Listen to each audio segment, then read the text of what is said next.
Stunning coastal scenery, dreamy marble towns, Roman ruins, hundreds of islands, and a unique cultural adventure. This off-the-beaten-track paradise will bowl you over. Next up, Croatia's Dalmatian Coast on Smart Travels.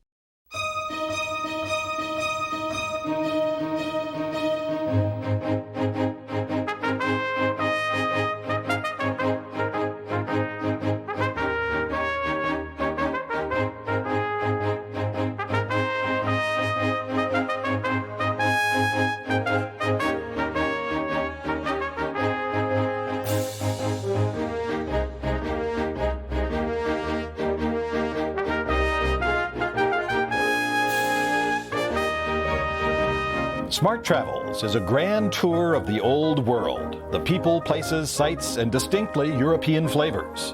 Our host is travel writer and columnist Rudy Maxa, Public Radio's original savvy traveler. Now, tips, trips, and secret places on Smart Travels.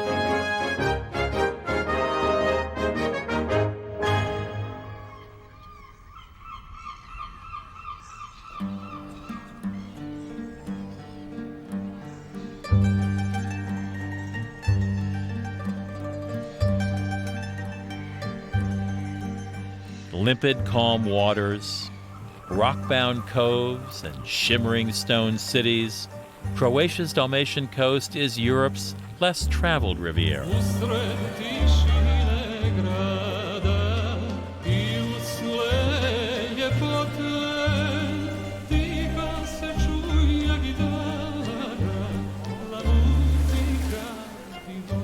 Ancient stone towns, Renaissance palaces and romantic fortresses dot the landscape. Rocky islands, some inhabited, others wild sanctuaries, beckon across the placid sea. Fresh seafood and local wine enliven the cuisine.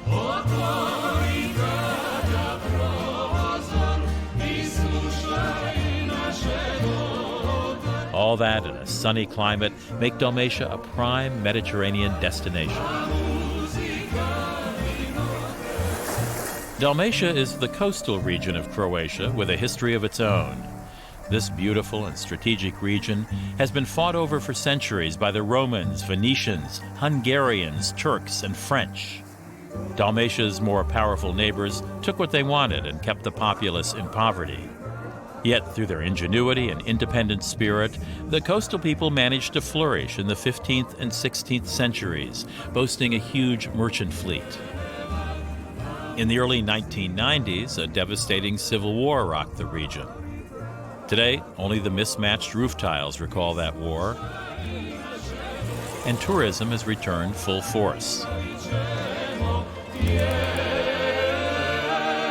Tough, resilient, poetic and proud, Dalmatia today is thriving, and the visitor will find modern facilities, great food, and warm, welcoming people.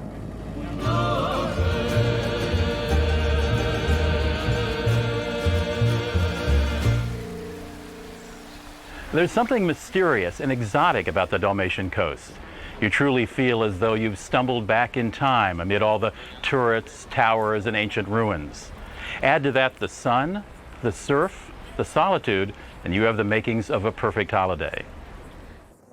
Our journey in Dalmatia begins in Dubrovnik. Then we island hop to Korčula by way of Stone. Back on the mainland, we visit Split, Trogir, and finally the island of Hvar.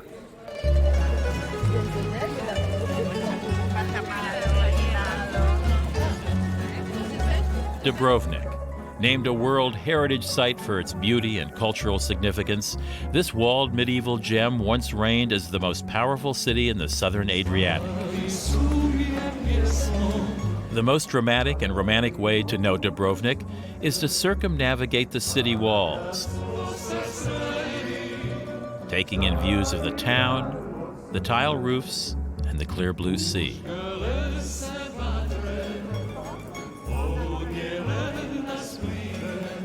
The Greeks, Romans, and Slavic people all populated this coast.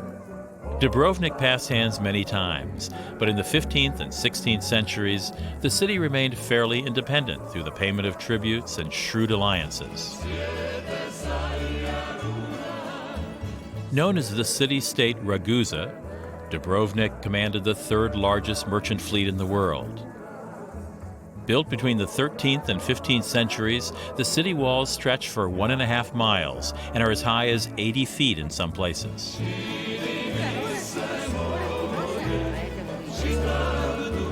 The limestone main street, Stradun, polished by centuries of passers-by, marches straight through Stari Grad, Dubrovnik's beautifully preserved old quarter. The city enforces strict rules about upkeep of homes, and signage for shops is limited to a discreet name on the lantern above the door. At the far end of the Stradun, a gate leads to the picturesque harbor. Here, women sell traditional handicrafts and ships come and go into the walled inlet.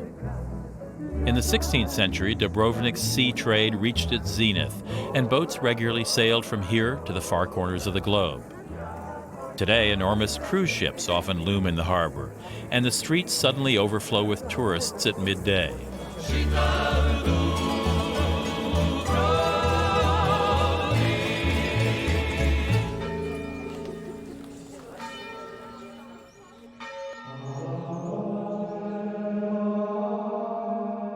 Roman Catholicism is the religion of the Croat.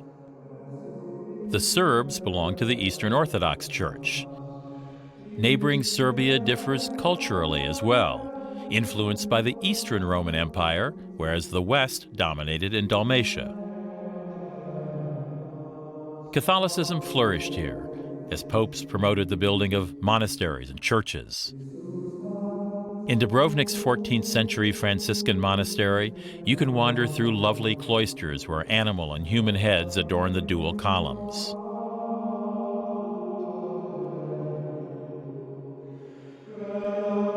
Preserved within the monastery is the pharmacy, established in 1391 and one of the oldest in Europe. The monks concocted cures from plant roots and bark and extracted poison from snakes for anti-venom.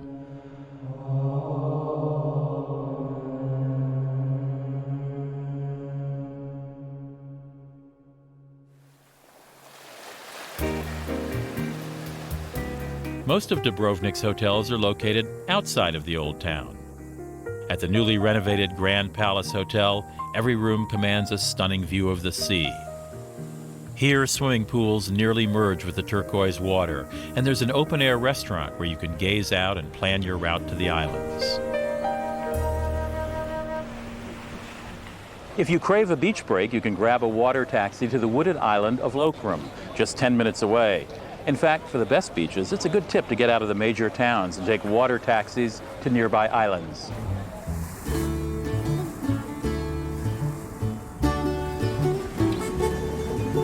Water taxis ferry people to and from the island and take about 10 minutes. You can also sign up for cruises to various islands for picnics or nature walks. The shore of the island is rocky with built-in ladders to help swimmers down. A side benefit of the trip is the chance to see Dubrovnik from the water, as have so many centuries of invaders, traders, and pirates.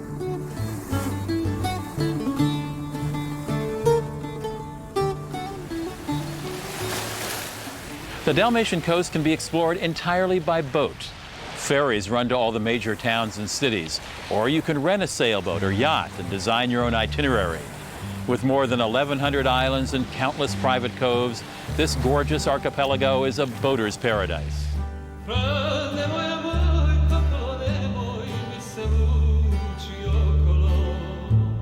Croatia today evokes Greece a couple of decades ago. A vast number of islands set in the cleanest water of the Mediterranean, unspoiled and inexpensive. With a boat, the possibilities are endless. Uncrowded waters, well-equipped marinas, and countless private isles you can make your own for an afternoon.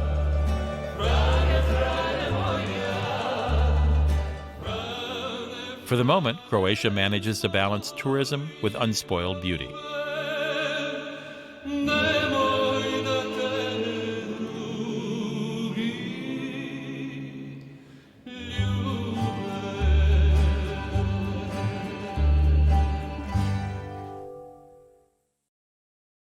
A great excursion from Dubrovnik takes in the quiet towns and wine of the Pelješac Peninsula.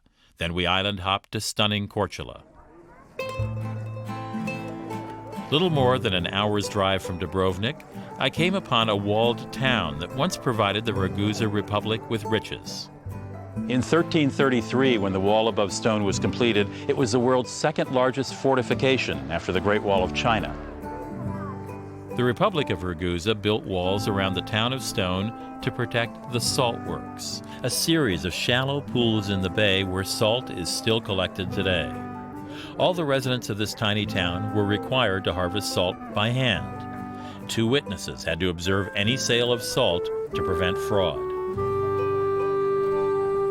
Next door to Stone, the little fishing village Mollystone offers the best seafood in Croatia. Oyster and mussel beds dot the bay at Mollystone. The picturesque walled town formed another important fortification along the Ragusa Republic's northern defenses. Today, the town restaurants serve up all kinds of fish, mussels, and Croatia's best oysters. Seafood is the coastal staple in Dalmatia. Even Italy imports Croatian fish. They say the seafood's better along the rocky coastline on this side of the Adriatic. Mollystone is quintessential Croatia, a gentle fishing village lost in time. The Pelješac Peninsula also produces some of Croatia's finest wines. The grapes in the overgrown vineyards here ripen and sweeten in the sun reflecting off the sea. At the Grigich Winery, east meets west. Owner Mike Grigich was born in Croatia, but he took his winemaking skills to California to produce world-class Zinfandel and Chardonnay. After Croatia gained its independence, Grigich returned to start a small winery. Grigich claimed the Plavec Mali grape grown here is a cousin of the Californian Zinfandel. The estate produces a red Plavec Mali and a white Poship wine. That's very good.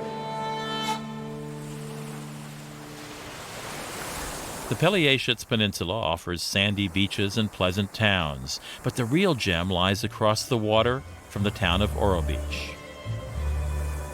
The car ferry at Oro Beach carries passengers about 2 miles to the island of Korčula and the stunning town for which it's named.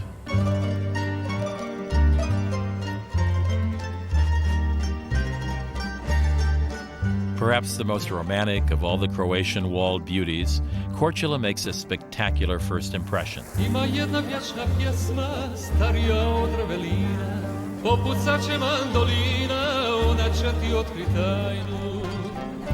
The town took its present form from the 13th to 15th centuries. The streets curve to form a leaf-like grid to minimize the effects of a strong northeast wind and to maximize cool breezes from the west.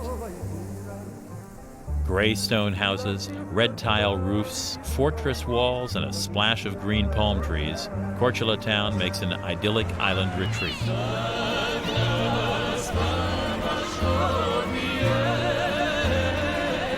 Korčula claims adventurer Marco Polo as its native son. Many experts agree Marco Polo came from Croatia, but from which town, no one is certain. Yet it was surely in these waters off of Korčula in 1298 that a battle raged between Venice and Genoa, and Marco Polo was captured. Later, in a Genoa prison, he recounted his travels to a fellow inmate who wrote them down. For swimming, touring, stopping at towns or monasteries, a boat trip from the island makes for a great adventure. On my trip, I hit a sudden squall and caught Korčula looking quite dramatic. The Venetian influence in Korčula is manifested in lacy architecture. From the 10th century, Venice controlled much of Dalmatia for some 800 years. Korčula's main cathedral, St. Mark's, features expert carvings in its pale limestone, some by 15th century artisans from Italy. Limestone quarries on the island provided Dubrovnik with stone, and master carvers from the Republic taught Korčula artisans their craft. With a car, you can explore other towns and beaches on the island. You can even search the internet or travel agencies for vacation homes to rent in a private cove along this gorgeous coastline.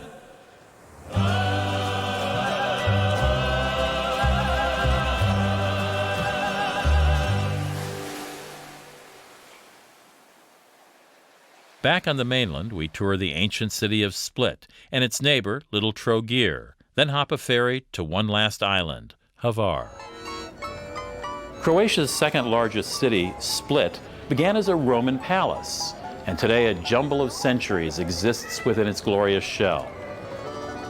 Split sprang from a Roman emperor's desire to retire to the peaceful, secluded Dalmatian paradise where he was born. The year was 295, and after years of trying to whip the empire in shape and ruthlessly persecuting Christians, the Emperor Diocletian opted out. He built a colossal palace, more than 1 million square feet of apartments, temples, barracks, and baths. The largest private residence in the ancient world, Diocletian's retreat survives in remarkably good shape.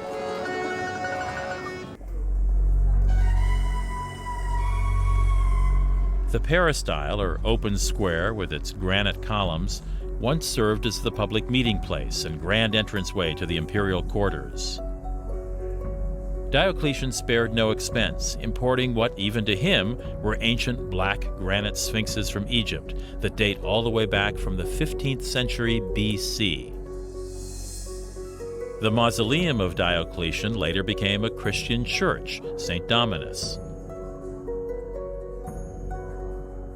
The principal structure and the dome, which was once covered in gold, date from Diocletian's day. Baroque chapels, 3rd century Corinthian columns, and 13th century walnut and oak doors make for a dazzling hodgepodge of styles. To get a sense of the vastness of the palace, take a trip below to the unadorned underground, where the layout of the rooms mirrors the palace rooms that once stood above. Just outside the city center, the evocative Split Archaeological Museum takes us back to Diocletian's roots.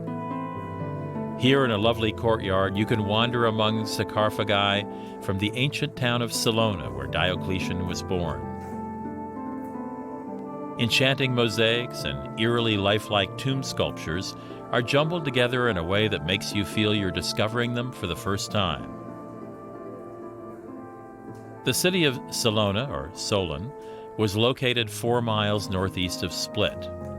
A great Roman city in the 1st and 2nd centuries AD, Salona was the capital of Dalmatia. In Diocletian's time, the city had a population of 60,000 and many splendid buildings. The tombs often depict couples, and the realistic portraits demonstrate great sculptural command. The most remarkable piece in the collection?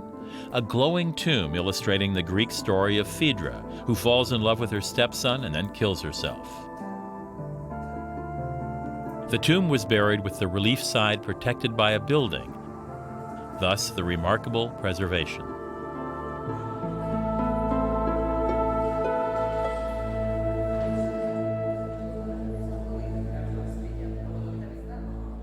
In 1635, a group of Croatian mercenaries arrived in Paris to lend aid to King Louis XIII. The French were immediately struck by the soldiers' silk scarves that they had tied loosely around their necks. The fashion caught fire. The French called the scarf la croate, which later turned into la cravate, and thus the modern necktie was born. Croatian ties are made of silk and handcrafted. The designs reflect the mingling of East and West, a touch of the exotic mingled with a classic design. This tie is designed with traditional Croatian design. This is the first Croatian alphabet, glagoljica. These are actual old-fashioned letters on here? Yes. It's not today's Croatian alphabet. No, it's a dead letter. I think it says, buy this tie in ancient Croatian. Buy this tie, buy this tie. I'm sure.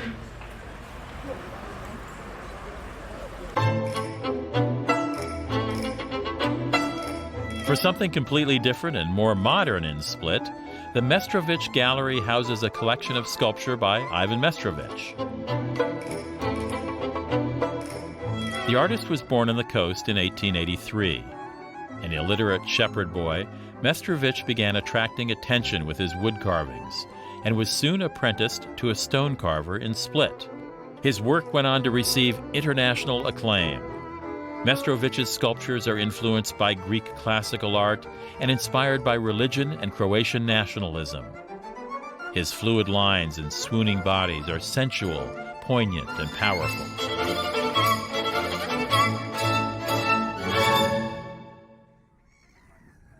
Nestled on a small island, the little town of Trogir is a car-free open-air museum with splendid 13th to 15th century buildings. An hour's drive north of Split, romantic Trogir makes a nice day trip. The narrow streets of the town reverberate with history. First, the Greeks settled here, then the Romans established an important port. In the 10th century, Venice and Hungary warred for possession of the Dalmatian coast, and Trogir sided with the Hungarians in exchange for a degree of independence. Art and architecture flourished.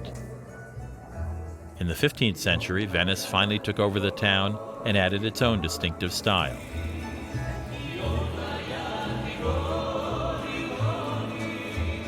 Here, as elsewhere in Croatian towns, economic and comfortable accommodations can be had by renting local apartments. Travel agents and the internet are great resources.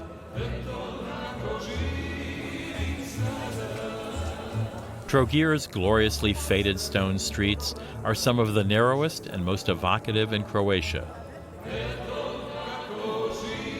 The town was also named a World Heritage Site.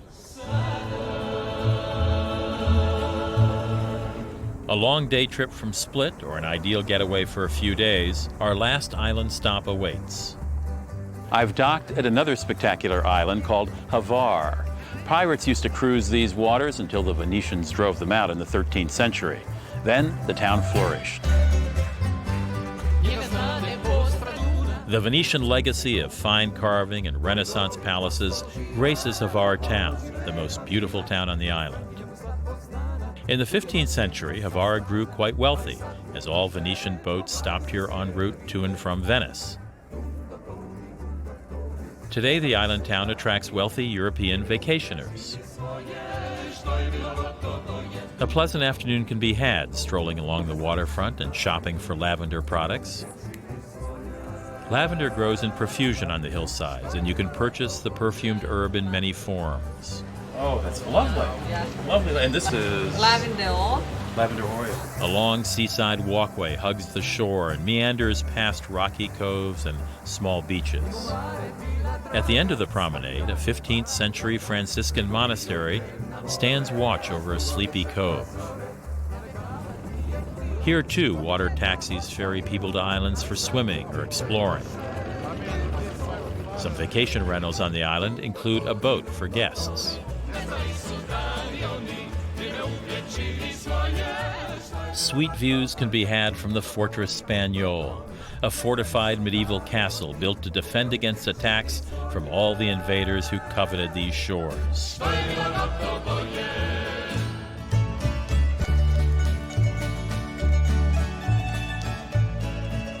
Croatia captivates. With its translucent waters, secluded islands, and walled towns, no wonder people have battled for this land for centuries. Countless travelers who have ventured here for a quick stop have found themselves abandoning their plans and staying longer in this enchanted land.